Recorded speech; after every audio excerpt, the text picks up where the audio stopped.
ओम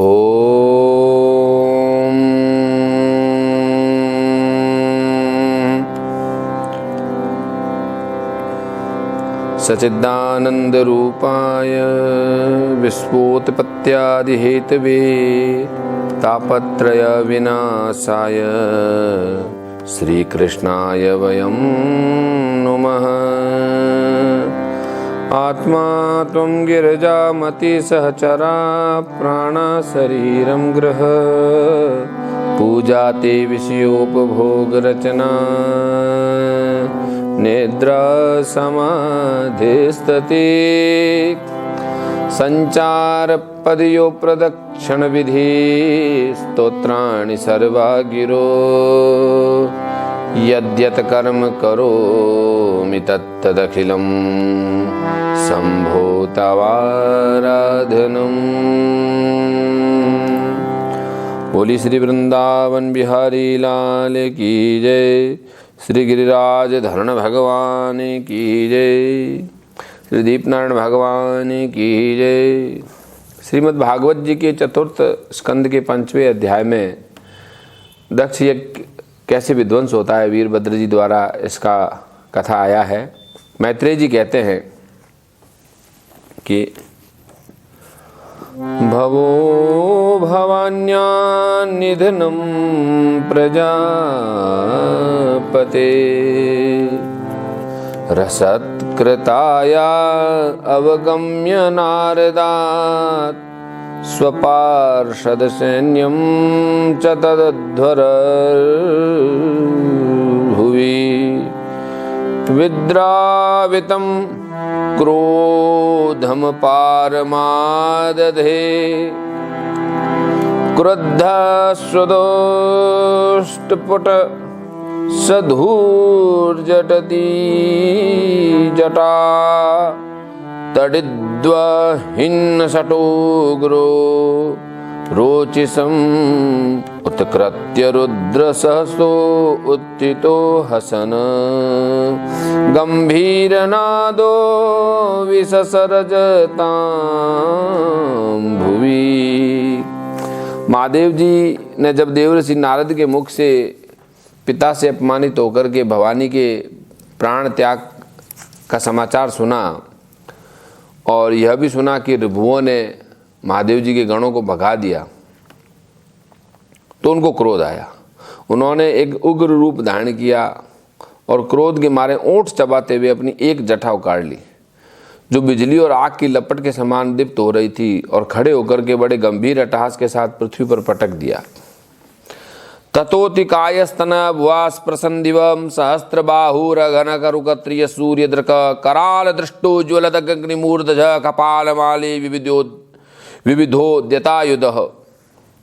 और एक बड़ा भारी लंबा चौड़ा पुरुष बड़ी मूछों वाला तांबे का जैसे शरीर होता है ऐसे ताम्र वर्ण का खड़ा हुआ, और इतना विशाल था कि स्वर्ग को स्पर्श कर रहा था। उसके 1000 भुजाएं थी, मेघ के समान श्याम वर्ण था, सूर्य के समान जलते हुए 3 नेत्र थे, और गले में मुंडों की माला थी। हजारों हाथ लाल लाल जटाएं थी, और गले में नरमुंडों की माला थी। हाथों में तरह तरह के शस्त्र थे। तम किम करोमिति गणन्तमाह बधांजलि भगवान भूतनाथा दक्ष सयज्ञ जहि मद भटानाम तुम अग्रणी रुद्र भटांशको ये में। भगवान ने कहा, देखो वो हाथ जोड़ के खड़ा हो गया भगवान के आगे और पूछा मैं क्या करूं। तो भगवान ने कहा, वीर तू मेरा अंश है, मेरे पार्षदों का अधिनायक बनकर तुरंत जाके और दक्ष के यज्ञ को नष्ट कर दे। आज्ञप्त एव कुपितेन मन्युना स देव देवं परिचक्रमे विभुम मेने तदात्मानम संग्रहसाम महीयसाम तात सहिष्णुम। और जब भगवान शंकर ने क्रोध में भरकर ऐसी आज्ञा दी तो वो रुद्र गणों को साथ लेकर के हाथ में नाना प्रकार के आसुरी सेना लेकर के, समस्त गणों को लेकर के, प्रमथ गणों को लेकर के और गणेश्वरों को लेकर के, नंदीश्वरों को लेकर के ऐसा भयानक सेना लेकर के संसार में जैसे अब कोई भी उसका सामना नहीं कर सकता, उस वेग का। ऐसे वो वेग के साथ में जब चल रहा था तो दिशाओं में भूकंप आने लग गया। अन्वीयमान शतरुद्र पार्षदेर ब्रसम नवद्भिर व्यदन व्यनदत्सु भैरवम उद्यम्य शूलम जगदंत कांतकम सप्रहाद वर्त घोषण भूषणांग्रिही। और भयंकर सिंहनाद करते हुए अति कराल त्रिशूल हाथ में लेकर के दक्ष के यज्ञ मंडप की ओर दौड़े। उनका त्रिशूल संसार का संहार और मृत्यु का भी संहार करने में समर्थ है। यानी जो मृत्यु सबको मार देती है उस मृत्यु को भी मारने में वह भैरवनाथ, वो साक्षात वीरभद्र जो है वो उस मृत्यु को भी मार दे। और काल उसको क्या करे, जो रक्ष हो, जो भक्त हो महाकाल का। वीरभद्र के पैर में नुपुर आदि आभूषण झन झन कर रहे थे, झम झम करते हुए जा रहे। और अर्थत्व जो यजमान सदस्या ककुभ्यु उदिच्चाम प्रसमीक्ष रेणुम ततः किमु तेत कुत एतद्रजो भूदिति द्विजा द्विज पत्नश्च दद्यु। अब देखो, यज्ञशाला में बैठे हुए यजमान सदस्य अन्य ब्राह्मणों ने सोचा यज्ञ के अंत में इनको बहुत सारे लड्डू मिलेंगे, प्रसाद मिलेगा, सोना मिलेगा, कपड़े मिलेंगे, और ये आ गए। ब्राह्मणियों ने जब उत्तर दिशा में धूल उड़ते देखी तो बोले ये अंधेरा कैसे हो गया, अंधेरा हो गया, धूल आ गई। वातान यान्ति वातान वांति नहीं संति दश्य व प्राचीन बरहिजात जीवति हो ग्रदंड गावो न काल यंत्र इदम कुतो रजो लोको दुना ही प्रलयाय कल्पते।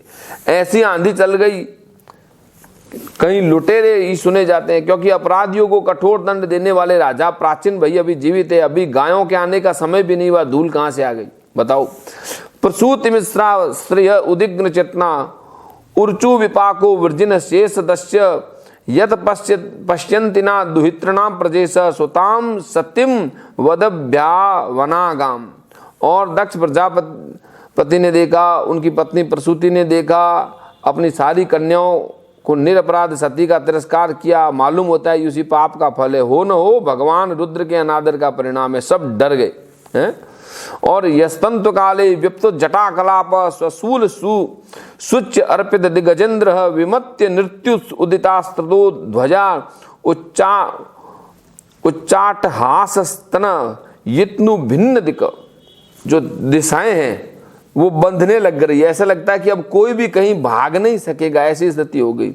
जैसे प्रलय काल आ गया, जिधर जाओगे उधर मौत खड़ी है। जटाजूट बिखेर कर शस्त्रों से सुसज्जित अपनी भुजाओं को ध्वजाओं के समान फैलाकर सारे रुद्रगण तांडव नृत्य करने लगे। और त्रिशूल के फलों से दिग्गज बिंद जाए, दिशाएं बंद जैसे बंधने लग गई थी और मेघ गर्जन करने लग रहे थे। अमर्षयित्वा तमसय्य तेज सम्मन्युप्लुतम दुर्विषम भ्रकुट्या कराल दृष्टाभिरुद्रस्त भागणम स्यात् स्वस्ति की कोपयतो विधातु। अब ऐसा तेज हो गया उनकी भ्रकुटी और उनके चेहरे को देख करके लोग ऐसे मर जाए। और भगवान शंकर को कुपित करने वाले पुरुष साक्षात विधाता ही क्यों न हो, अब उसका कल्याण नहीं हो सकता। यानी ब्रह्मा भी नहीं बच सकता यदि शंकर जी को क्रोध आ गया तो। बह्वेव मुद्विग्न दृशोच्यमाने जनेन दक्षश्च मुहुर्महात्मनः उत्पेतुरुत्पादयात्मा शस्त्रसो भवाय वहां दिवि भूमोच्च पर्यक। जो लोग महात्मा दक्ष के यज्ञ में बैठे थे वे भय के कारण एक दूसरे को देखने लगे। वो बोले क्या करें, वो बोले किधर से भागे, तू भाग मैं भागूं, ऐसे एक दूसरे को देखने लगे। और आकाश में तो अपशुगन हो ही रहे थे। ऐसे ही तरह तरह की बातें करने आकाश और पृथ्वी में भयंकर उत्पात हुए।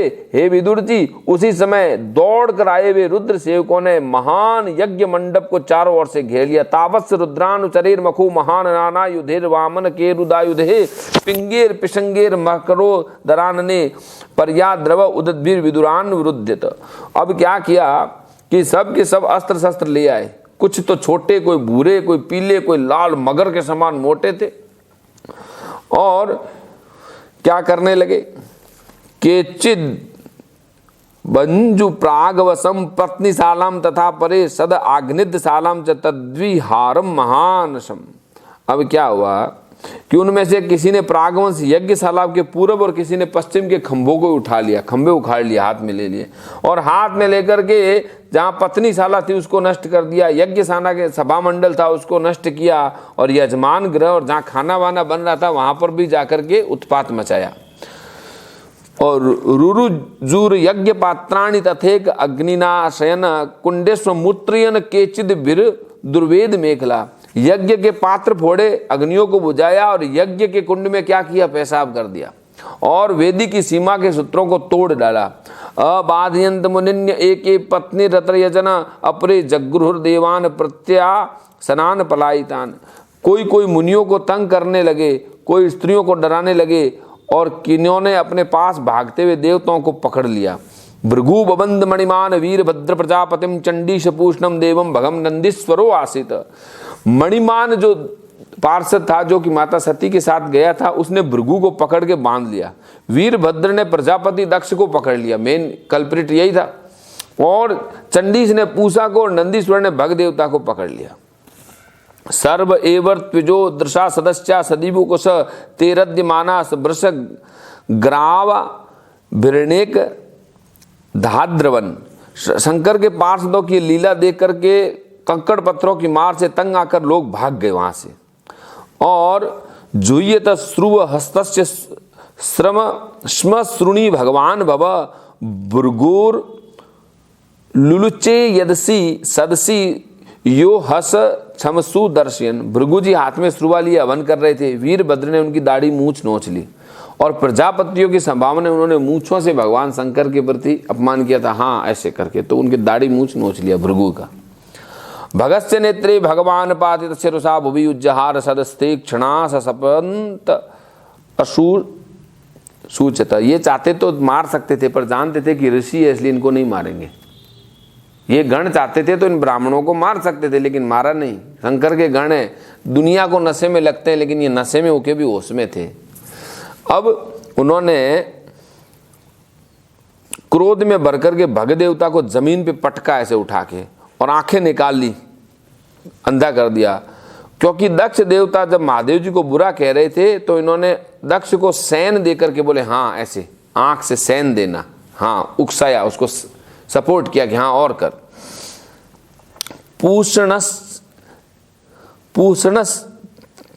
पूषणश्चा पात दंतान कलिंग से यथा बल सप्यमाने गरिमणि यो हस दर्शयन दतः। और जो पूखा थे वो हंसे। तो जैसे बलराम जी गदा से कलिंग नरेश को मार डाला ना, ऐसे ही वहाँ पे पूखा के दांत तोड़ दिए। क्योंकि दक्ष ने गालियां दी थी भोलेनाथ को, तो इसने दांत दिखा के ठीक करके हंसने लग गया था। आक्रम्यो रसी दक्ष से धारिणी हेतिना चिदनंदी तदुद्धरत नाश क्रोत त्र्यंबकस्तदा। फिर दक्ष की छाती पर बैठकर तेज तलवार से उसका गला काटा, पर गला जब उसका सिर धड़ अलग नहीं हुआ उसका, तो शस्त्रेर स्त्रान्विते वेर मणि निर्भिन्न त्वचम हर विस्मयम परमापन्नो दध्यो पशुपतिश्चर्य। तो अब क्या है कि जो जैसे पशुओं का गला काटते ना, पशु की बलि देने वाले उससे काट करके उसका गला ही काट के बॉल बना के उसके ऊपर के धड़ को खेलने लग गए, और ऐसे उसके सिर धड़ से अलग करके अंत में उसको जला दिया, उसको पूरा भस्म ही कर दिया। साधुवाद अब दृष्ट्वा सज्ञपनम योगम पशुनाम सपतिर्मखे यजमानोपसे कस्य कायतेना हरच्छिर। साधुवाद सदा तेषा कर्म ततस्य संस्ताम भूत प्रेत पिशाचाना मन्येषाम तद्विपर्ययः। तब उन्होंने यज्ञ मंडप में यज्ञ पशुओं को जिस प्रकार मारा जाता है, ऐसे उसको पशु का सिर धड़ से अलग कर दिया। भूत प्रेत तो वाह वाह करने लगे, जय जय करने लगे। दक्ष के दल वालों में हाहाकार मच गया। जुहावेत छिरस तस्मिन दक्षिणाग्नवर्षित तद्देव यजनम दग्ध्वा प्रतिष्ठद गुह्य कालयम। वीरभद्र ने अत्यंत कुपित होकर के दक्ष के सिर को यज्ञ की दक्षिण अग्नि में डाल दिया, और यज्ञशाला में आग लगा करके यज्ञ को विध्वंस करके कैलाश पर्वत को लौट आए।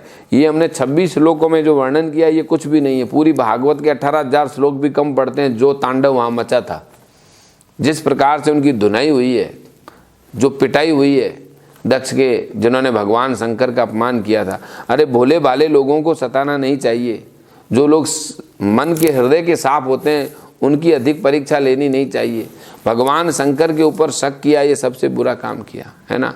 तो इसके बाद में यहाँ पे ये 5वां अध्याय विराम लेते हैं। बोली देवाधिदेव महादेव की जय।